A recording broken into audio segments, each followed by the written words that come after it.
السلام عليكم ورحمة الله وبركاته. أنا اسمي آية أحمد ودي قناتي. لو أول مرة بتشوفوني ما تنسوش تعملوا اشتراك للقناة وتفعلوا الجرس عشان يوصل لكم إشعار بالفيديوهات الجديدة اللي هنزلها. الجلاش النهاردة جايبة لكم وصفة اقتصادية ولذيذة جدا جدا للجلاش، يعني بصدر فرخة كده ولف الجلاش هتعملي صاج محترم من الجلاش يشرفك في أي عزومة.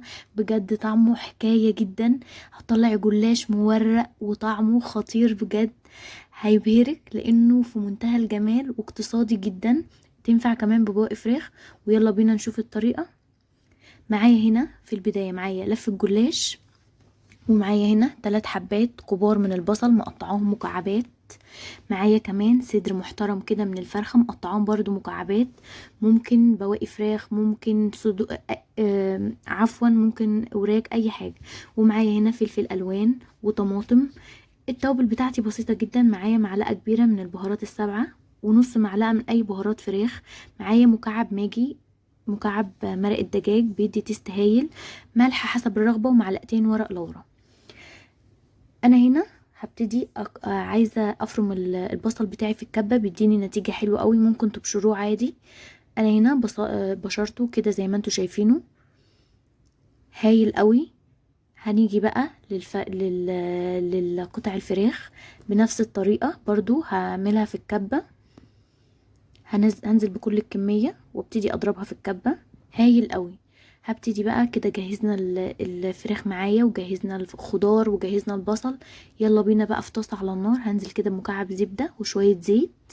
اتأكد ان الطاسة بتاعتي سخنة تماما، النار على اعلى درجة.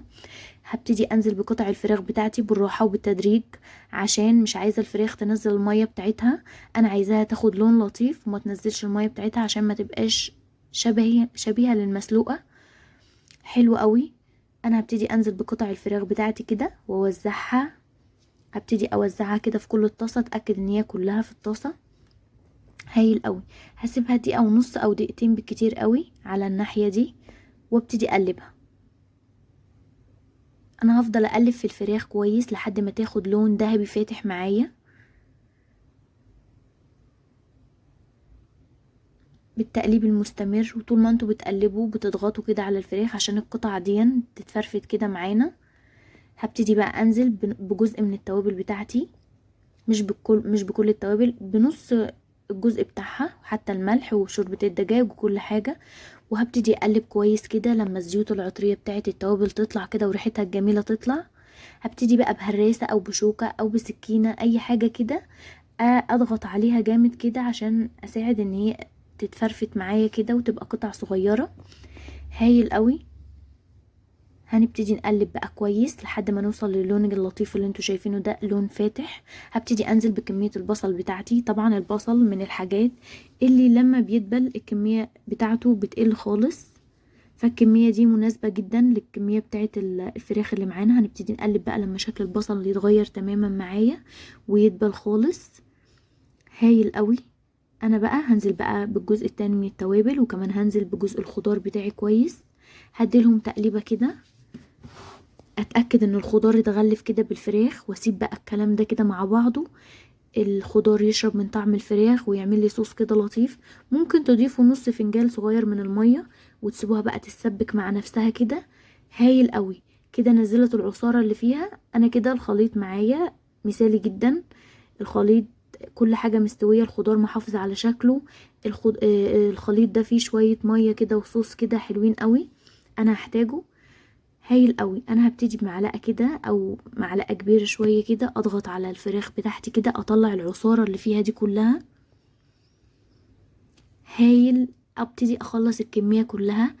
طبعا بقى الخليط الجميل ده بقى هو ده اللي احنا هنورق فيه بالجلاش، فتخيلوا بقى معايا الطعم كده. ربع معلقة صغيرة من البيكنج باودر ومعلقة زبدة او سمنة بلدي، وابتدي اقلب كويس. الخليط ده سخن، هبتدي اقلب الفوران ده طبعا بسبب البيكنج باودر. هنقلب كويس قوي لحد ما يسيح.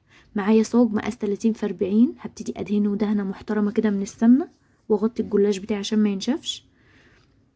وابتدي بقى افرد ورقة ورقة، وابتدي اعمل بالخليط الجميل اللي احنا عملناه ده.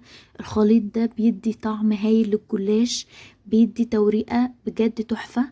وطعمه بيبقى في منتهى الجمال، لاني كل طبقة فيهم كده هتبقى شاربة كده من البهاريز اللي نزلت من الفراخ بتاعتي. فانا هكرر الكلام ده كله. ممكن بقى الطبقات اللي تحبوها، ممكن 8 طبقات، 9 طبقات، 10 طبقات، اللي تفضلوه. هبتدي بقى اعمل الكمية كلها كده، احط الورقة واعملها بالخليط بتاعي ده، ادهنها كويس بالخليط بتاعي لحد ما نوصل لنص الكمية. بقى هبتدي انزل بقى بالخليط التحفة ده معانا.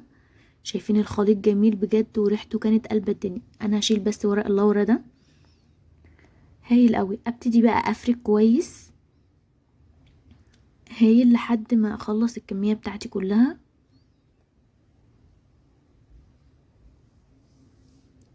بس كده. هبتدي بقى احط كمان ورق جلاش، وافضل بقى كده لحد ما اخلص بقية الكمية. احط كمان رق جلاش وادهن كويس.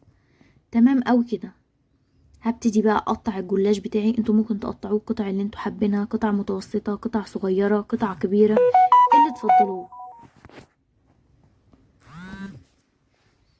هايل قوي. انا هبتدي اقطع كويس.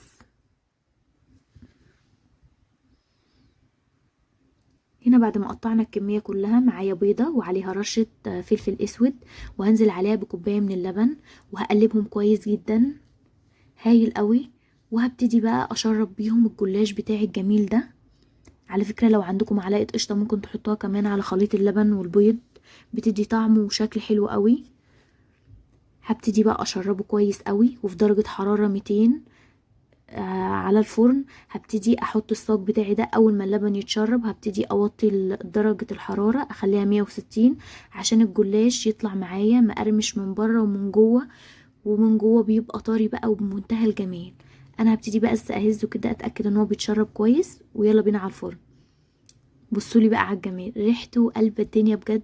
بجد الصاج في منتهى الجمال. شايفين قد ايه جميل، وبجد طعمه والله بجد احلى من اللحمة، واقتصادي جدا. يعني بصدر فرخة يكون كبير كده، او ممكن صدرين متوسطين، هتطلعوا صاج محترم من الجلاش بجد. شايفين واخد لون خطير من جوه ومن بره، مقرمش جدا من بره وطري في منتهى الطراوة من جوه. كمان الجلاش بتاعنا مورق جدا بجد. يعني انتوا شايفين الجلاش طالع معايا مورق جدا، ده بسبب طبعا البيكنج باودر والزبدة اللي احنا حطيناها، والخليط اللي احنا عملناه ده شارب منه بجد. طعمها حكاية. هتجربوه ان شاء الله، مش هتبطلوا تعملوه، واقتصادي جدا.